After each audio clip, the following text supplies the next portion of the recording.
Barry Sherman, who was a Canadian businessman and philanthropist who was chairman and CEO of Apotex Inc. That is a generic pharmaceutical company. The 12th wealthiest man in Canada. He couldn't even crack the top 10. Now, he had a wife named Honey, who he married in 1971. Believe it or not, this December, just a few days away, will mark the 5th anniversary of the murders of this generic pharmaceutical titan and his wife.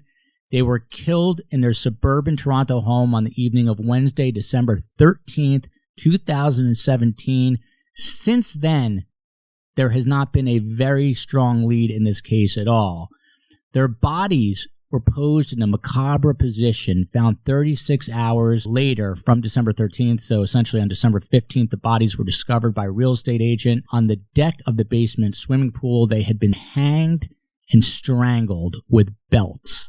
Now, initially, investigators from the Toronto Police Service considered the deaths a murder-suicide. It was a conclusion that was widely disputed in the media. The Toronto Star has been all over the story. Now, in April 2019, the police said that they had a working theory of the case and an idea of what happened. And as of today, the investigation is active and ongoing. Again, there was a lot of shoddy police work, according to reporting. Now, during police canvassing, for example, they actually missed a synagogue. There's a synagogue in the neighborhood right nearby. There was a choir there that night practicing.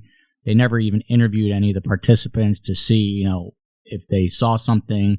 That leads a lot of people to wonder what else, they missed. Now, there's so much intrigue. Again, I can't wrap my head around why this is not getting more attention.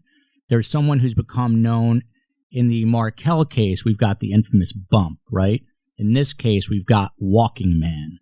Walking Man. Yeah. John, you want to tell people who Walking Man is and why he could be key to solving this? Yeah. There was the video, the only video I think they really have in this case.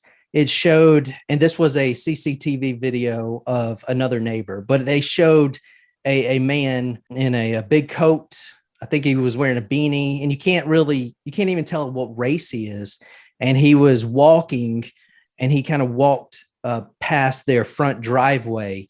And the thinking was that he was around during this murder, or maybe he has something to do with it. If not, he may just be a regular neighbor that was out for a walk. But either way, this is one of the suspects that they're trying to clear off their list at this point. What's interesting about it, as you mentioned, first of all, it's Toronto, so most people are covered head to toe in December. But he had an unusual gait. He kind of lifts his right leg in an awkward, weird way when he walks. And he was in the vicinity of the Shermans' home around the time of their deaths.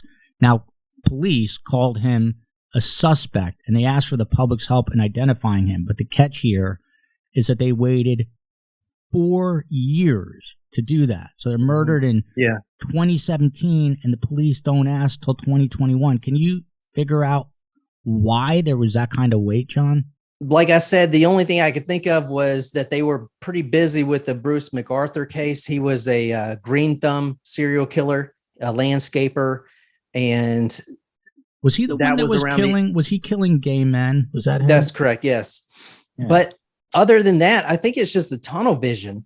Police actually came out right when this case happened, and they said, "quote We're not looking for suspects." End quote. That's what they said. So once they put that out, they get this tunnel vision. They didn't do this on purpose, but for a billionaire couple, you would think that there would be all types of private investigators and people looking into this.